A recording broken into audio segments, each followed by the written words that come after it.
Well, thank you very much. It's an honor to have the President of Ukraine with us.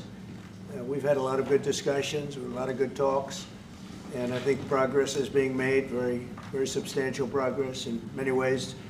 We had a good meeting, as you know, just a short while ago with the President of Russia, and I think there's a possibility that something could come out of it, and today's meeting is very important. We have, I guess, the seven very powerful leaders from Europe, and we're going to be meeting with them right after this meeting, and thank you very much. That's true. I think we're going to have a meeting. I think if everything works out well today, we'll have a trilat, and I think there will be a reasonable chance of ending the war when we do that.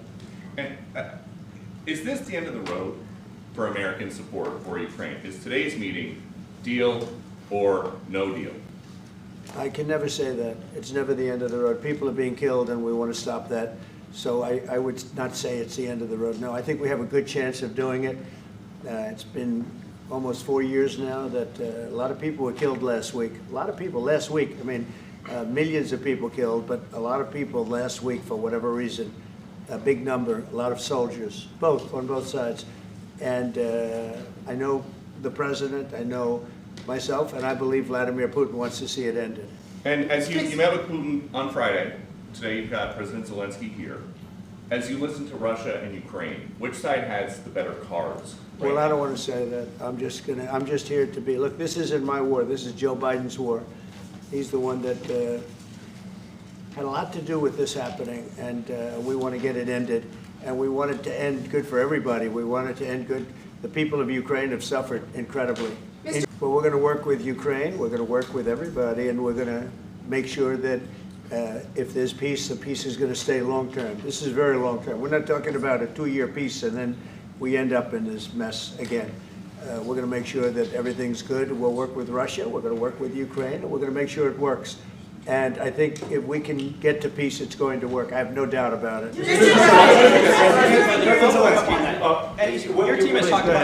Your team has talked about security guarantees. Could that involve U.S. troops? Would you rule that out in the future? We'll let you know that maybe later today. We're meeting with 7 great leaders of great countries also, and we'll be talking about that. They'll all be involved, but there'll be a lot of help. When it comes to security, there's going to be a lot of help. It's going to be good. They are first line of defense because they're there. They're Europe. But we're going to help them out also. We'll be involved. Mr. President, Vladimir Putin mentioned that the war will not end without addressing the root causes of this war. Have you had an understanding what are the root causes of this war? Well, look, the war is going to end. When it ends, I can't tell you, but the war is going to end, and this gentleman wants it to end, and Vladimir Putin wants it to end. I think the whole world is tired of it, and we're going to get it ended. It was, you know, I've done 6 wars. I've ended 6 wars, and I thought this maybe would be the easiest one, and it's not the easiest one. It's a tough one. A lot of reasons for it, and they'll be talking about it for a long time. But they'll be talking about the others. Look, India, Pakistan. We're talking about big places. When you look at, you just take a look at some of these wars. You go to Africa and take a look at that. Rwanda and the Congo, Republic of the Congo. That's been going on for 31 years. And so we've done a total of 6, and we really have 6, not including the fact that we obliterated, and it turned out to be a total obliteration, the nuclear, as you said, the future nuclear capability of Iran. And this one, I think we're going to get solved also. I feel confident we're going to get it solved. Thank